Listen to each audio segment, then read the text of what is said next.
చేసినటువంటి వ్యక్తి గత ప్రభుత్వ అధ్యక్ష.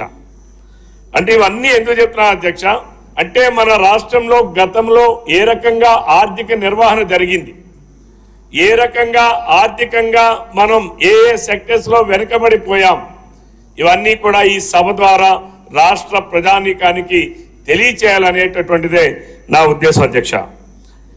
ఆనాడు కేవలం జగన్మోహన్ రెడ్డి గారి వ్యక్తిగత స్వలాభం కోసం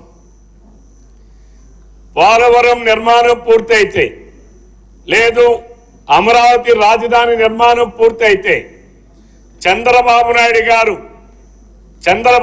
గారు సూర్యచంద్రులు ఉన్నంత వరకు ఆచంద్ర తారార్కం ప్రజల మనసుల్లో నిలుచుకుంటాడనేటటువంటి ఒకే ఒక్క ఈర్ష్య అసూయలు విద్వేషంతోనే అమరావతి రాజధాని నిర్మాణం నిలిపేశాడు.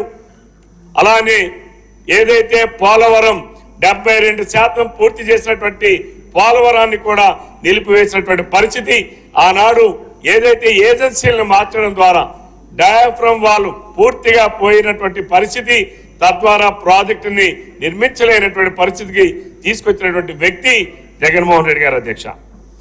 అలానే ఈరోజు మనం ఒక్కసారి చూస్తే అధ్యక్ష, మన ఆంధ్రప్రదేశ్ రాష్ట్రానికి ఈయన తీసుకున్నటువంటి గత ప్రభుత్వం తీసుకున్నటువంటి నిర్ణయాలు, గత ప్రభుత్వం అవలంబించినటువంటి విధానాలు, గత ప్రభుత్వం అవలంబించినటువంటి కక్ష సాధింపు చర్యలు, ఇవన్నీ కూడా పారిశ్రామిక ప్రగతిని లేకుండా పారిశ్రామికంగా పెట్టుబడులు పెట్టడానికి కూడా ఎవరూ రాలేనటువంటి పరిస్థితులు ఈ ఆంధ్రప్రదేశ్ రాష్ట్రంలో కల్పించారు అధ్యక్ష.